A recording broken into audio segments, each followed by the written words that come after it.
नमस्कार, मैं हूँ रजनीश। भारतीय राज्य व्यवस्था विषय के अंतर्गत हम प्रश्नोत्तरी सीरीज कर रहे हैं। प्रश्नोत्तरी सीरीज में हम इस विषय के अंतर्गत सभी महत्वपूर्ण प्रश्नों पर चर्चा करेंगे। इनमें बहुविकल्पीय प्रश्नों को हमने चुना है। बहुविकल्पीय परीक्षाओं के लिए बहुत ही उपयोगी प्रश्न होते हैं। तो आइए आज का सेशन शुरू करते हैं। आज की चर्चा का विषय है संविधान सभा। संविधान सभा से संबंधित कुछ महत्वपूर्ण प्रश्न हैं। तो पहला प्रश्न है यहाँ पर आपके सामने, 1922 ईस्वी में निम्नलिखित में से किसके द्वारा यह उद्गार व्यक्त किया गया कि भारतीय संविधान भारतीयों की इच्छा के अनुसार होगा। भारतीयों की इच्छा अनुसार भारतीय संविधान बनाने की बात इनमें से किस व्यक्ति ने कही, यह प्रश्न पूछा गया है। इसका सही जवाब होगा महात्मा गांधी। महात्मा गांधी ने यह बात सबसे पहले कही थी 1922 में कि भारतीयों का संविधान भारतीयों की इच्छा के अनुसार होगा। 1924 में किसके द्वारा ब्रिटिश सरकार ने यह मांग की, ब्रिटिश सरकार से यह मांग की गई कि भारतीय संविधान के निर्माण के लिए संविधान सभा का गठन होगा। अब यहाँ पर पहला प्रश्न यह था, एक वक्तव्य दिया हुआ था। दूसरा प्रश्न यह है कि संविधान सभा का गठन की मांग किसने सबसे पहले की। तो यह मोतीलाल नेहरू ने किया था और इसके बाद उन्होंने संविधान की एक प्रारूप के रूप में एक संविधान भी प्रस्तुत किया था, जो मोतीलाल नेहरू की अध्यक्षता में तैयार किया गया था। तो दोनों प्रश्नों में अंतर है, इसलिए दोनों को ध्यान से पढ़िएगा। तीसरा है, भारतीय संविधान सभा के विचार का औपचारिक रूप से प्रतिपादन किसके द्वारा किया गया। अब यह तीसरा प्रश्न भी इससे मिलता जुलता है। तो गांधी जी ने जो बात कही थी वह अलग है। मोतीलाल नेहरू ने एक संविधान सभा के गठन की बात कही थी। संविधान सभा की जो औपचारिक मांग है वह एम.एन. रॉय ने रखी थी। एम.एन. रॉय ने 1932 में संविधान सभा के गठन की मांग रखी थी। यह औपचारिक रूप से थी, इसलिए इसका उत्तर एम.एन. रॉय होगा। तो यह तीनों प्रश्न अलग अलग हैं, इसलिए इनको ध्यानपूर्वक पढ़िएगा जिससे कि कोई कन्फ्यूजन न हो। चौथा प्रश्न पर चर्चा करते हैं, संविधान सभा को किसने मूर्त रूप प्रदान किया। तो वैसे संविधान सभा को मूर्त रूप प्रदान करने के लिए कैबिनेट मिशन की योजना को माना जाता है। कैबिनेट मिशन योजना के अनुरूप ही संविधान सभा का गठन किया गया था। लेकिन इसका उत्तर यहाँ पर जो प्रतियोगी परीक्षाओं में पूछा गया था तो जवाहरलाल नेहरू को स्वीकार किया गया। तो इसका उत्तर हम जवाहरलाल नेहरू मान लेते हैं। तो इसके बाद पाँचवें प्रश्न पर चलते हैं। पांचवा प्रश्न, कांग्रेस ने किस वर्ष किसी प्रकार के बाह्य हस्तक्षेप के बिना भारतीय जनता के द्वारा संविधान के निर्माण की मांग को लेकर प्रस्ताव पारित किया था। तो यह जब हमने चर्चा की थी कि किस तरह से कांग्रेस ने भी इस पर प्रस्ताव पारित किया था। कांग्रेस ने 1936 में इसके लिए प्रस्ताव पारित किया कि भारत का संविधान जो है वह भारतीयों के इच्छा के अनुरूप होगा। तो संविधान सभा के निर्माण की मांग कांग्रेस ने 1936 में प्रस्तुत की थी। अब इसके कुछ दिन बाद ही घटना घटी थी जिसमें कि पंडित जवाहरलाल नेहरू ने वयस्क मताधिकार के आधार पर संविधान सभा के गठन की मांग की थी। तो यह 1938 में हुआ था। अगला प्रश्न भी इसी के ऊपर है कि 1938 में किसने वयस्क मताधिकार के आधार पर संविधान सभा के गठन की मांग की थी। तो यह पंडित जवाहरलाल नेहरू थे, जो भारत के प्रथम प्रधानमंत्री भी थे। उन्होंने 1938 में वयस्क मताधिकार के आधार पर संविधान सभा के गठन की मांग उठाई थी। इसके बाद अगले प्रश्न पर चलते हैं। प्रश्न क्रमांक 7, वर्ष 1942 में किस योजना के तहत यह स्वीकार किया गया कि भारत में एक निर्वाचित संविधान सभा का गठन होगा जो युद्धोपरांत संविधान का निर्माण करेगी। तो यहाँ पर दो बातें हैं। 1942 में जो योजना आई थी उस योजना में 1942 की जो योजना थी उस योजना में क्रिप्स मिशन उसे कहा जाता है, उसमें संविधान सभा के गठन की बात की गई थी। किंतु क्रिप्स मिशन के द्वारा संविधान सभा का गठन नहीं हुआ था, वह कैबिनेट मिशन योजना 1946 के द्वारा हुआ था। किंतु प्रश्न में जो पूछा गया है उसका उत्तर क्रिप्स योजना होगा, यानी पहला इसका ऑप्शन सही है। इसके अलावा संविधान सभा के गठन की मांग सर्वप्रथम 1895 में किसके द्वारा प्रस्तुत की गई थी। यह इसका सही उत्तर होगा बाल गंगाधर तिलक। तिलक ने सबसे पहले 1895 में संविधान सभा के गठन की मांग की थी। अब हमारे पास 4-5 ऑप्शन हैं। पहला, गांधी जी ने कहा कि भारत का संविधान भारतीयों की इच्छा के अनुरूप होगा। दूसरा, मोतीलाल नेहरू ने संविधान सभा के माध्यम से संविधान निर्माण की बात कही थी। 2 बात, तीसरी बात, एम.एन. रॉय ने औपचारिक रूप से पहली बार मांग प्रस्तुत की थी। चौथी बात, नेहरू जी ने 1938 में वयस्क मताधिकार के आधार पर संविधान सभा के गठन की बात कही थी। और पांचवी बात कि बाल गंगाधर तिलक ने 1895 में भारत के संविधान सभा के लिए मांग की थी। तो यह पांचों प्रश्न अलग अलग हैं, पांचों के उत्तर अलग अलग हैं, इसलिए कंफ्यूज मत होइएगा। और पांचों प्रश्न लगातार परीक्षाओं में पूछे जाते हैं। इसके बाद आगे चलते हैं। 9वां प्रश्न है आपके सामने, भारत की संविधान सभा गठित करने का आधार क्या था? भारत की संविधान सभा गठित करने का आधार था कैबिनेट मिशन प्लान 1946। यह इसने संविधान सभा के गठन की संस्तुति की थी। 10वां प्रश्न है, भारत की संविधान सभा किसके अनुसार गठित की गई? ये इसका भी उत्तर वही होगा, कैबिनेट मिशन। अब यह अलग अलग प्रकार से इस तरह के प्रश्न पूछे जा सकते हैं, इसलिए यह इन्हें अलग अलग दिया हुआ है। इसके बाद 1936 में भारतीय राष्ट्रीय कांग्रेस ने, हमने पहले ही चर्चा की कि भारतीय राष्ट्रीय कांग्रेस ने भी इसकी मांग की थी 1936 में। तो वह की थी किस अधिवेशन में की थी, यह प्रश्न उठता है। तो इसका सही उत्तर होगा फैजपुर अधिवेशन। फैजपुर अधिवेशन में 1936 में भारतीय राष्ट्रीय कांग्रेस ने संविधान सभा के गठन की मांग की थी।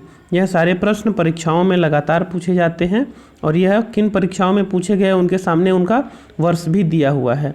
लेकिन ध्यान रखिएगा कि यह जो जिन प्रश्नों के सामने उनके पूछे जाने का वर्ष नहीं दिया हुआ है, इसका यह मतलब नहीं कि वह आउटडेटेड है या उन्हें पूछा नहीं गया है। इसका यह मतलब है कि वह उन परीक्षाओं को, उन प्रश्नों को भी पूछा गया है। कई सारे ऐसे प्रश्न, इसमें आधे से अधिक ऐसे प्रश्न हैं जो कि कहीं न कहीं परीक्षाओं में एक से अधिक बार पूछे जा चुके हैं, इसलिए इनका रिवीजन करना अत्यंत आवश्यक है। आगे के प्रश्न पर चलते हैं। कैबिनेट मिशन योजना के अनुसार संविधान सभा में कुल कितने सदस्य होने थे? अब होने थे का मतलब कि कुछ ऐसा हुआ होगा कि नहीं हुए होंगे। तो अभी हम इस पर पहले उत्तर पर चर्चा कर लेते हैं। कैबिनेट मिशन ने डिसाइड किया था कि संविधान सभा में कुल 389 सदस्य होंगे, लेकिन आपको याद होगा कि कैबिनेट मिशन तो 46 में हुआ था, आया था, और 1947 में भारत का विभाजन हुआ और विभाजन के बाद कुछ हिस्सा पाकिस्तान में चला गया। तो इस कारण से यह संविधान सभा के सदस्यों की संख्या भी कम हो गई। तो पहले कैबिनेट मिशन की चर्चा कर लेते हैं। कैबिनेट मिशन ने कुल जो 389 सदस्यों की बात की थी, उसमें 292 सदस्य ब्रिटिश प्रांतों, जो 14 प्रांत थे, उनसे चुने जाने थे, और देशी रियासतों से 93 प्रतिनिधि चुने जाने थे, जो कि देशी रियासतों के राजाओं के द्वारा या उनके समूह के राजाओं के द्वारा। कुछ रियासतें इतनी छोटी थी कि अकेले प्रतिनिधियों को नहीं भेज सकती थी, तो उनके समूहों के राजाओं के द्वारा नॉमिनेटेड थे, और 4 कमिश्नरी क्षेत्र थे, उनके प्रतिनिधि थे। तो इस तरह से 389 प्रतिनिधियों को चुना जाना था। लगभग एक प्रतिनिधि का जनसंख्या का प्रतिनिधित्व लगभग 10 लाख के आसपास रहता था। तो इस कारण से यह माना गया कि जब विभाजन हो गया तो विभाजन के पश्चात उनकी संख्या कम कर दी गई और 389 की जगह उसे घटाकर 299 कर दिया गया। तो अभी इतनी सारी बातें हमने बताई, या आगे प्रश्नों में भी पूछे जाएंगे, तो एक एक करके प्रश्नों को भी देख लेते हैं। प्रस्तावित मूल संविधान में कुल सदस्यों का विभाजन किस प्रकार होना था? तो इसमें ब्रिटिश प्रांतों के 292 प्रतिनिधि होने थे, देशी रियासतों के 93 प्रतिनिधि होने थे, और मुख्य कमिश्नरी क्षेत्रों के 4 प्रतिनिधि होते थे।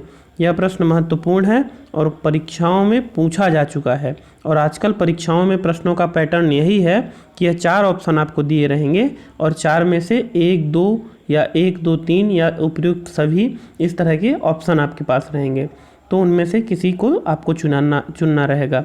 तो 13वें प्रश्न का उत्तर होगा उपयुक्त सभी, यानी ब्रिटिश प्रांतों के 292 सदस्य, देशी रियासतों के 93 और कमिश्नरी क्षेत्र के 4 प्रतिनिधि शामिल थे। संविधान सभा में विभिन्न प्रांतों के लिए 292 सदस्यों का निर्वाचन होना था, लेकिन उसमें से कांग्रेस ने कितने जीते थे? तो कांग्रेस ने 292 में से 208 प्रतिनिधि जीते थे, बाकी 70 या 72 कुछ मुस्लिम लीग से थे, और बाकी अलग अलग पार्टियों के सदस्य थे। मुस्लिम लीग का एग्जैक्ट आप देख लीजिएगा एक बार। पुनर्गठन के फलस्वरूप वर्ष 1947 में संविधान सभा के सदस्यों की संख्या कितनी रह गई थी?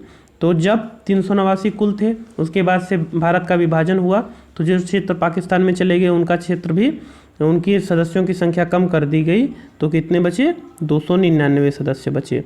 इसी में अंबेडकर जी की जो असम की सीट थी वह भी चली गई थी। इसके लिए उन्हें दोबारा बम्बई से चुनाव लड़ना पड़ा था संविधान सभा में शामिल होने के लिए। संविधान सभा में देशी रियासतों के लिए कितने प्रतिनिधि थे? तो संविधान सभा में देशी रियासतों के 70 प्रतिनिधि थे। पुनर्गठित संविधान सभा में विभिन्न प्रांतों के लिए कितने प्रतिनिधि थे? पुनर्गठित विधानसभा जो थी उसमें यह घटा दिया गया था। तो कितने बचे? उनके सदस्य बचे थे 229। 229 और 70 जोड़ देंगे तो 299 होगा। कमिश्नरी प्रांतों का जो वो था वह हटा दिया गया था। इसके बाद अगले प्रश्न पर चलते हैं। कैबिनेट मिशन योजना के अंतर्गत संविधान निर्मात्री परिषद के में प्रत्येक प्रांत की आवंटित सदस्य संख्या निर्धारित करने के लिए कितनी जनसंख्या को अनुपात में रखा गया था? मुख्य रूप से इस प्रश्न का यह अर्थ है कि एक जो प्रतिनिधि है वह कितनी जनसंख्या का प्रतिनिधित्व करता था। तो इसका सही उत्तर होगा 10 लाख, यानी लगभग 10 लाख व्यक्तियों पर एक प्रतिनिधि चुना जाना था। अब ध्यान रखिएगा कि यह प्रतिनिधि सीधे जनता के द्वारा नहीं चुना गया। जो प्रांतों की विधानसभाएं थीं उन विधानसभाओं के द्वारा ये प्रतिनिधि चुने गए थे। और जहाँ पर प्रांत नहीं थे, देशी रियासतें थीं, तो देशी रियासतों से नॉमिनेटेड थे लगभग 10 लाख की जनसंख्या पर एक व्यक्ति। अगर रियासत छोटी है तो अगल बगल की कुछ रियासतों में उसे सम्मिलित करके समूह बना करके उन्हें चुना जाना था। इसके बाद संविधान सभा के सदस्यों को निम्न में से किसने प्रत्यक्ष रूप से निर्वाचित किया? तो जनता ने तो निर्वाचित नहीं किया, बल्कि इन्हें निर्वाचित किया प्रांतों की विधानसभाओं ने। ठीक, उसके बाद संविधान सभा में किस प्रांत का प्रतिनिधित्व सबसे अधिक था? अब उस समय का जो सबसे बड़ा प्रांत था वह था आज का उत्तर प्रदेश। उत्तर प्रदेश से भी बड़ा था क्योंकि उत्तराखंड तो अभी बट गया है। तो उस समय उसे संयुक्त प्रांत के नाम से जाना जाता था।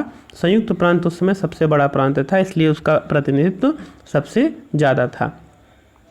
संविधान सभा में किस देशी रियासत के प्रतिनिधि ने भाग नहीं लिया था? तो उस समय आपको याद होगा एक रियासत का नाम है हैदराबाद।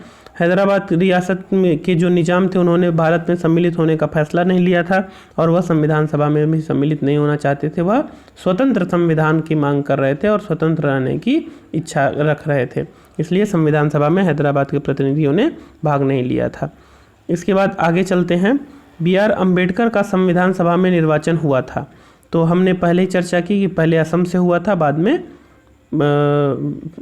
यहाँ से महाराष्ट्र से इन्हें चुना गया था। तो यहाँ पर जो असम का क्षेत्र है यहाँ पर सही उत्तर अभी तो पश्चिम बंगाल ही है, पर अगर महाराष्ट्र ऑप्शन में हो तो आप महाराष्ट्र भी कर सकते हैं, क्योंकि बाद में जब विभाजन के पश्चात वो महाराष्ट्र से चुनाव लड़े थे। मुस्लिम लीग के किस कारण से संविधान सभा का बहिष्कार किया? मुस्लिम लीग के किस कारण से संविधान सभा का बहिष्कार किया? इसके लिए 4 ऑप्शन हैं। पहले 3 ही इसके लिए महत्वपूर्ण है, इन्हें पढ़ लेते हैं। मुस्लिम लीग संविधान सभा के अध्यक्ष किसी मुस्लिम को बनाना चाहते थे। तो ऐसा नहीं है, अगर इसकी यह कारण होता तो ज़रूर बना दिया जाता, तो यह कारण गलत है। मुस्लिम लीग को संविधान सभा में उचित प्रतिनिधित्व नहीं मिला था, यह भी गलत है, क्योंकि उन्हें जितनी चुनाव लड़के आना था तो जितनी सीट जीतते उतना प्रतिनिधित्व नहीं मिलता। और तीसरा कारण है मुस्लिम लीग मुस्लिमों के लिए अलग संविधान चाहता था। असली बात यही है क्योंकि उस समय मुस्लिम लीग ने विभाजन का प्रस्ताव रखा था। तो सही उत्तर होगा C, यानी मुस्लिम लीग अलग संविधान की मांग कर रहा था और उस अलग संविधान के लिए अलग संविधान सभा की मांग कर रहा था। संविधान सभा का चुनाव निम्न में से किस आधार पर हुआ? 24वां प्रश्न। संविधान सभा का चुनाव किस आधार पर हुआ?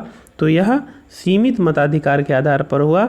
वर्गीय मताधिकार, समान मताधिकार या सर्वमताधिकार नहीं, बल्कि संविधान सभा का चुनाव तो जनता के द्वारा नहीं बल्कि विधानसभा के सदस्यों के द्वारा हुआ था, तो यह सीमित मताधिकार था। संविधान सभा के सदस्य प्रतिनिधि थे, जनता के प्रतिनिधि थे, जनता के अप्रत्यक्ष प्रतिनिधि थे या प्रत्यक्ष थे, जनता द्वारा मनोनीत थे या मुस्लिम लीग या कांग्रेस के प्रतिनिधि थे। तो इन चारों में से सही ऑप्शन होगा जनता द्वारा अप्रत्यक्ष निर्वाचित प्रतिनिधि थे, क्योंकि यह विधानसभाओं द्वारा चुने गए थे, जनता द्वारा सीधे नहीं चुने गए थे। 26वां प्रश्न। भारतीय संविधान निर्मात्री सभा कैसे चुनी गई थी? यह चुनी गई थी प्रांतीय सभाओं द्वारा अनुपातिक प्रतिनिधित्व प्रणाली के द्वारा। जनता के द्वारा इसका चुनाव नहीं हुआ था, न ही गवर्नर जनरल ने इसका गठन किया था, न ही वयस्क मताधिकार के आधार पर। इसलिए 26वां का उत्तर होगा B, प्रांतीय विधानसभा के सदस्यों ने संविधान सभा के लिए अपने बीच सही सदस्यों को चुना था। इसके बाद 27वां है, भारतीय संविधान को किसने बनाया? तो भारतीय संविधान को संविधान सभा ने बनाया, इसे किसी एक व्यक्ति ने नहीं बल्कि 299 सदस्यों ने मिलकर बनाया। इसके अलावा जनता ने भी समय समय पर रेफरेंडम अपने मत पत्रों के माध्यम से व्यक्त किए हैं और जनता के मत को भी इसमें शामिल किया गया, इसलिए संविधान सभा को किसी एक व्यक्ति ने नहीं बनाया है। इसके बाद आगे चलते हैं, संविधान सभा के लिए चुनाव कब संपन्न हुए। तो संविधान सभा के लिए चुनाव कब संपन्न हुए, जब संविधान सभा का गठन हुआ यानी 1946 में। भारतीय संविधान सभा की स्थापना कब हुई, तो इस प्रश्न का उत्तर होगा 9 दिसंबर 1946। यह चूँकि तथ्यों का प्रश्न है तो इस पर बहुत ज़्यादा चर्चा करने की आवश्यकता नहीं है। संविधान सभा का प्रथम अधिवेशन कहाँ हुआ, यह अधिवेशन दिल्ली में हुआ था। दिल्ली में संविधान सभा की पहली बैठक संपन्न हुई। संविधान सभा के उद्घाटन अधिवेशन की अध्यक्षता किसने की थी। उद्घाटन अधिवेशन की अध्यक्षता अलग व्यक्ति ने की थी और बाकी अध्यक्ष अलग व्यक्ति रहे। उद्घाटन अधिवेशन यानी अस्थायी अध्यक्ष जो थे वह थे सच्चिदानंद सिन्हा और इनकी अध्यक्षता में चुनाव हुआ और उस चुनाव के बाद डॉक्टर राजेंद्र प्रसाद को अध्यक्ष बनाया गया था। तो अगर अस्थायी अध्यक्ष की चर्चा की जाए तो डॉक्टर सच्चिदानंद सिन्हा हैं, उद्घाटन सत्र के अध्यक्ष की चर्चा की जाए तो सच्चिदानंद सिन्हा हैं और जो अध्यक्ष थे सामान्य रूप से वो डॉक्टर राजेंद्र प्रसाद थे। इसके बाद 32वां प्रश्न है, संविधान सभा का पहला सत्र कब हुआ। तो संविधान सभा का पहला सत्र 9 दिसंबर 1946 को हुआ। बाकी डेट जो हैं वो सब अलग अलग डेट हैं, जैसे 26 नवंबर 1949 है तो वह संविधान के पूरा होने की डेट है। संविधान सभा के अस्थायी अध्यक्ष कौन थे, वही प्रश्न फिर से है। तो यह डॉक्टर सच्चिदानंद सिन्हा थे जो कि अस्थायी अध्यक्ष थे, जो कि संविधान सभा के उद्घाटन सत्र के अध्यक्ष थे और फिर चुनाव के बाद डॉक्टर राजेंद्र प्रसाद को अध्यक्ष बनाया गया था। इसके बाद प्रश्न है 34वां प्रश्न, संविधान सभा के स्थायी अध्यक्ष कौन थे। तो संविधान सभा के स्थायी अध्यक्ष डॉक्टर राजेंद्र प्रसाद थे। 11 दिसंबर 1946 को किसे संविधान सभा का स्थायी अध्यक्ष चुना गया, यह भी वही प्रश्न है। अब केवल डेट से आप कन्फ्यूज मत होइएगा, यह डॉक्टर राजेंद्र प्रसाद को ही चुना गया था। 11 दिसंबर 1946 को यह चुनाव हुआ था और यह प्रश्न में पूछा जा चुका है, इसलिए यह महत्वपूर्ण है, इसे आप ध्यान रखिएगा। संविधान सभा के संवैधानिक सलाहकार कौन थे। संवैधानिक सलाहकार उस समय वीएन राव थे। तो वीएन राव का यहाँ पर पूरा नाम दिया हुआ है और आप इससे कंफ्यूज मत होइएगा, ये वेनेगल नरसिंह राव थे जिन्हें संविधान सभा का संवैधानिक सलाहकार नियुक्त किया गया था। इन्हें वीएन राव भी कहा जाता है। ठीक, तो इसके बाद 37वां प्रश्न है, संविधान सभा के चुने हुए स्थायी अध्यक्ष कौन थे।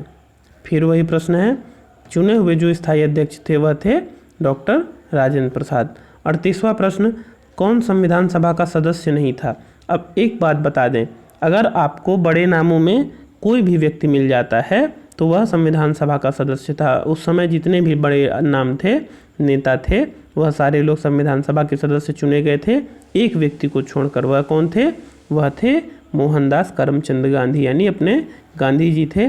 गांधी जी के अलावा उस समय जितने भी सदस्य थे वह सब चुने गए थे। तो इस प्रश्न में तो गांधी जी ऑप्शन में है नहीं, ये इस प्रश्न का सही उत्तर होगा सी, यानी एच बेग। यहाँ एच बेग की जगह कोई भी नाम हो सकता है। अगर आपको ऐसा लगे कि उस व्यक्ति का नाम आपने पहली बार सुना है, बाकी सभी सदस्यों का नाम आपने सुना है, तो वही ऑप्शन होगा, क्योंकि उस समय के सभी प्रसिद्ध नेता या क्रांतिकारी या भारत के स्वतंत्रता सेनानी, उस समय के सभी प्रसिद्ध व्यक्ति शामिल थे। संविधान अगले प्रश्न पर चलते हैं। प्रश्न क्रमांक 39, संविधान के विभिन्न पहलुओं के अध्ययन हेतु संविधान सभा ने कितनी समितियां गठित की थी। अब यह प्रश्न महत्वपूर्ण है क्योंकि समितियों के बारे में हमने चर्चा की है, तो यह प्रश्न का उत्तर हम नहीं देंगे। इस प्रश्न का उत्तर आपको समितियों वाले अध्याय में मिलेगा कि संविधान सभा के विभिन्न पहलुओं का अध्ययन के लिए कितनी समितियां गठित की गई थी। आप उस अध्याय को पढ़ें और इसका उत्तर कमेंट में दें। संविधान सभा की प्रारूप समिति की नियुक्ति कब की गई। संविधान सभा की प्रारूप समिति सबसे पहले संविधान सभा के महत्वपूर्ण कार्यों में से यह एक कार्य था और इसलिए यह कार्य समय पर किया गया। संविधान सभा के प्रारूप समिति की नियुक्ति की गई थी 29 अगस्त 1947 को, यानी इसका ऑप्शन सी सही होगा। इसके बाद अगले प्रश्न पर चलते हैं। भारतीय संविधान सभा की प्रारूप समिति के अध्यक्ष कौन थे? प्रारूप समिति के अध्यक्ष के बारे में बहुत सारे प्रश्न पूछे जाते हैं, बहुत ही महत्वपूर्ण है। डॉक्टर राजेंद्र प्रसाद हैं, डॉक्टर भीमराव अंबेडकर हैं इसके, और यह प्रश्न महत्वपूर्ण है और बार बार परीक्षाओं में पूछा जाता है। संविधान सभा के प्रारूप समिति के सदस्यों की संख्या कितनी थी? संविधान सभा में जो प्रारूप समिति थी उसके सदस्यों को मुख्य रूप से डॉक्टर अंबेडकर के अध्यक्षता में यह समिति नियुक्त की गई थी। उसकी जो सदस्यों की संख्या है वह 7 थी, क्योंकि डॉक्टर अंबेडकर के अध्यक्षता में इस समिति की नियुक्ति की गई थी और इसका मुख्य कार्य था कि संविधान के लिए एक प्रारूप तैयार करना जिसके आधार पर संविधान का निर्माण होगा। निम्नलिखित में से कौन भारतीय संविधान के प्रारूप समिति के सदस्य नहीं थे? तो उस समय डॉक्टर BR अम्बेडकर इस समिति के अध्यक्ष ही थे। गोपालाचारी आयंगर यह भी इसके सदस्य थे, और अल्लादी कृष्ण स्वामी इन्होंने भी इसमें भाग लिया था। मुख्य रूप से इसमें कौन नहीं थे? डॉक्टर राजेंद्र प्रसाद। तो इस तरह से इसका सही उत्तर होगा डॉक्टर राजेंद्र प्रसाद। निम्नलिखित में से कौन प्रारूप समिति का सदस्य नहीं था? प्रारूप समिति के सदस्य में से कौन नहीं थे? प्रारूप समिति के सदस्य इसमें थे मोहम्मद सादुल्ला, गोपाल स्वामी आयंगर और KM मुंशी। इसमें से कौन नहीं थे? पंडित जवाहरलाल नेहरू यह प्रारूप समिति के सदस्य नहीं थे। प्रारूप समिति के समक्ष प्रस्तावना का प्रस्ताव किसने रखा? प्रस्तावना का प्रस्ताव रखा था पंडित जवाहरलाल नेहरू ने। पंडित जवाहरलाल नेहरू ने प्रस्तावना का प्रस्ताव रखा था। उद्देश्य प्रस्ताव भी इन्होंने रखा था, यही इसे उद्देश्य प्रस्ताव भी कहते हैं। और अगले प्रश्न पर चलते हैं। 46वां प्रश्न, संविधान सभा में सभी निर्णय किस प्रकार लिए जाते थे? यह प्रश्न एक बार परीक्षा में पूछा जा चुका है, इसके सामने लिखा नहीं है। बहुत सामान्य सा प्रश्न है, लेकिन इसमें परेशान होने की ज़रूरत नहीं है। सामान्य सा प्रश्न है कि संविधान सभा में निर्णय कैसे लिए जाते थे। संविधान सभा में निर्णय बहुमत के आधार पर लिए जाते थे, लेकिन सर्वसम्मति या सहमति समायोजन इत्यादि ऑप्शन देख करके छात्र परेशान हो जाते हैं। परेशान होने की ज़रूरत नहीं है, बहुमत के आधार पर ये निर्णय लिए जाते थे। और जो समितियों के अध्यक्ष होते थे वह आपस में चुनाव कराते थे। प्रत्येक प्रश्न पर हाथ उठाकर लोग वोट देते थे कि हम इसके पक्ष में हैं या विपक्ष में हैं। संविधान सभा के उद्देश्य प्रस्ताव को किसने प्रस्तुत किया? जवाहरलाल नेहरू ने संविधान सभा के उद्देश्य प्रस्ताव को प्रस्तुत किया। भारतीय संविधान सभा की संघीय शक्ति के अध्यक्ष कौन थे? यह भी पंडित जवाहरलाल नेहरू ही थे। भारतीय संविधान को अपनाया गया। भारतीय संविधान को किसने अपनाया? इसे अपनाया भारत की संविधान सभा ने। अगला प्रश्न है 50वां, भारत के एक संविधान देने का प्रस्ताव संविधान सभा द्वारा कब पारित किया गया? संविधान सभा के द्वारा यह प्रस्ताव पारित किया गया कि भारत को एक संविधान प्रदान किया जाएगा। यह संविधान सभा के द्वारा इसकी बैठक में पारित किया गया। मुख्य रूप से इसका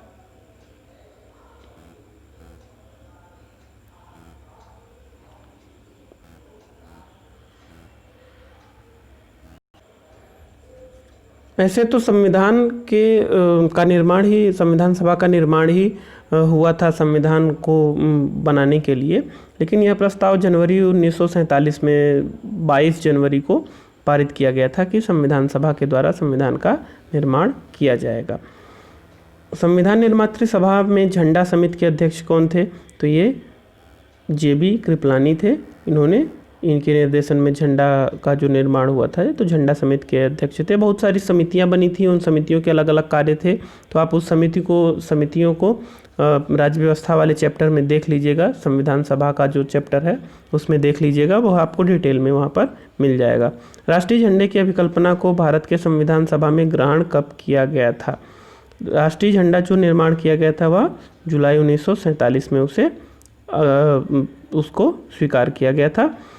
भारतीय संविधान सभा ने भारतीय राष्ट्रीय ध्वज के रूपरेखा को कब अंगीकार किया? तो यह अंगीकार किया 22 जुलाई 1947 को। 52वां का उत्तर होगा जुलाई 1947 और 53वां का 22 जुलाई 1947। संविधान सभा ने संविधान को अंतिम रूप किस दिन पारित किया? यह 26 नवंबर 1949 को संविधान बन करके तैयार हुआ, और इसी दिन विधि दिवस भी मनाया जाता है, क्योंकि इस दिन संविधान बनकर तैयार हुआ था। कुछ प्रावधान, उसके महत्वपूर्ण प्रावधान उसी दिन से लागू हो गए थे, जबकि बाकी 26 जनवरी 1950 को लागू हुए थे। अगले प्रश्न पर चलते हैं। 55वां प्रश्न, संविधान सभा अंतिम रूप से किस दिन आखिरी बार मिली?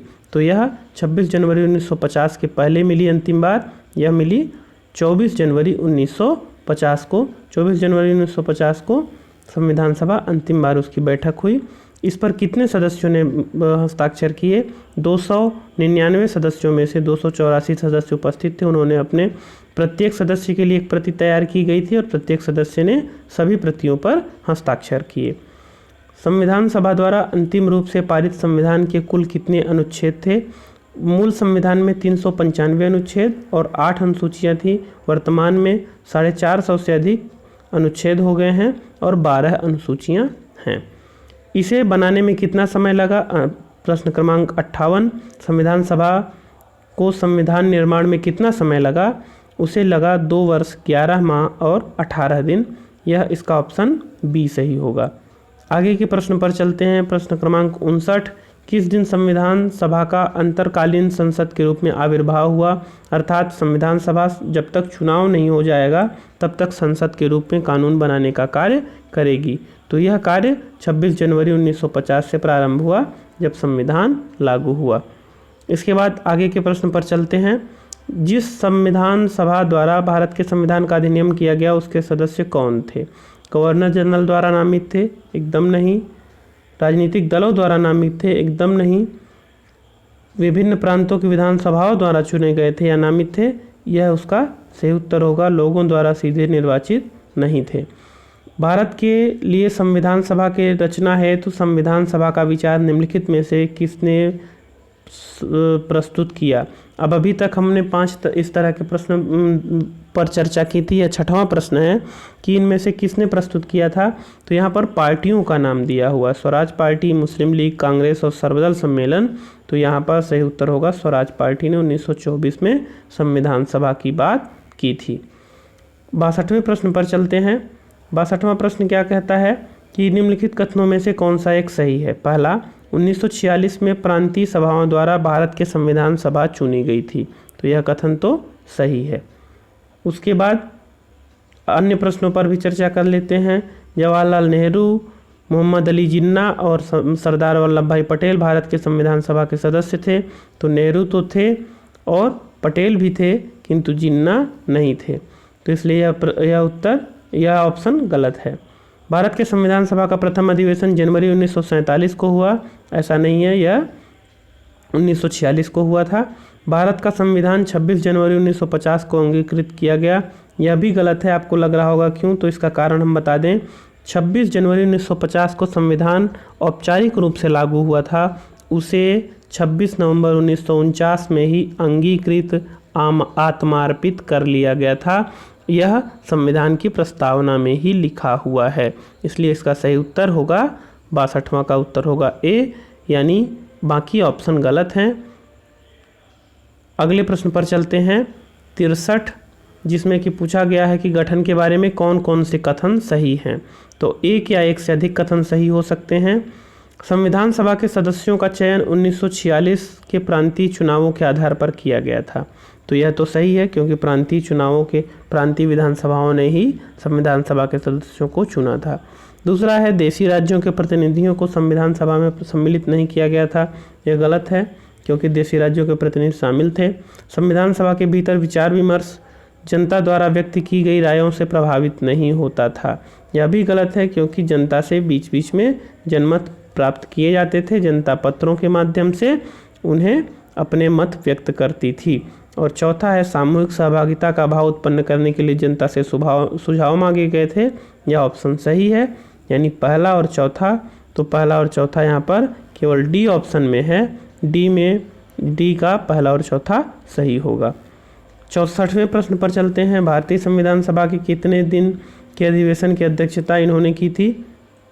भारतीय संविधान सभा के प्रथम दिन के अधिवेशन की अध्यक्षता इन्होंने की थी। तो यह थे डॉक्टर सच्चिदानंद सिन्हा। उन्होंने पहले दिन की अध्यक्षता की थी, उसके बाद की अध्यक्षता डॉक्टर राजेंद्र प्रसाद ने की थी। भारत के संविधान का निर्माता किसे माना जाता है? हमने पहले चर्चा के दौरान बताया कि यह संविधान सभा के द्वारा निर्मित है, किसी एक व्यक्ति के द्वारा नहीं। लेकिन ध्यान रखिएगा, परीक्षा में यह प्रश्न अवश्य पूछा जाता है, बहुत ही बार पूछा गया है कि संविधान का निर्माता किसे कहा जाता है। यह डॉक्टर BR अम्बेडकर को कहा जाता है, और BR अम्बेडकर को इसलिए कहा जाता है क्योंकि यह प्रारूप समिति के अध्यक्ष थे। संविधान पांडुलेखन समिति के निम्नलिखित में से कौन सदस्य नहीं था? तो अभी आपको याद आ रहा होगा कि इन नामों में से कुछ नाम आप पहले सुन चुके हैं। तो पहले हम बता दें कि पांडुलेखन समिति के सदस्य कौन कौन से थे। मोहम्मद सादुल्ला इसके सदस्य थे, AK अय्यर इसके सदस्य थे, KM मुंशी इसके सदस्य थे, पंडित जवाहरलाल नेहरू इसके सदस्य नहीं थे। तो यह तीन, इसका 66वां का सही उत्तर होगा जवाहरलाल नेहरू, यानी ऑप्शन डी। भारत के संविधान को कब लागू किया गया? 26 जनवरी 1950 को लागू किया गया। यह तो सामान्य सा प्रश्न था, आपको पता भी होगा।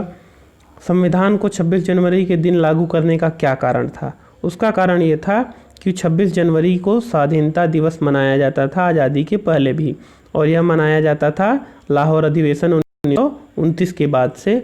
इसलिए इस दिन को याद रखने के लिए इसी दिन संविधान लागू किया गया, और तब से 26 जनवरी को गणतंत्र दिवस मनाया जाने लगा। तो सही ऑप्शन होगा 68 का A। इसके बाद 69 है, संविधान सभा में महिला सदस्यों की संख्या कुल कितनी थी? तो 15 सदस्य ऐसी थी, महिलाएं थी जो कि संविधान सभा में जिन्होंने भाग लिया था।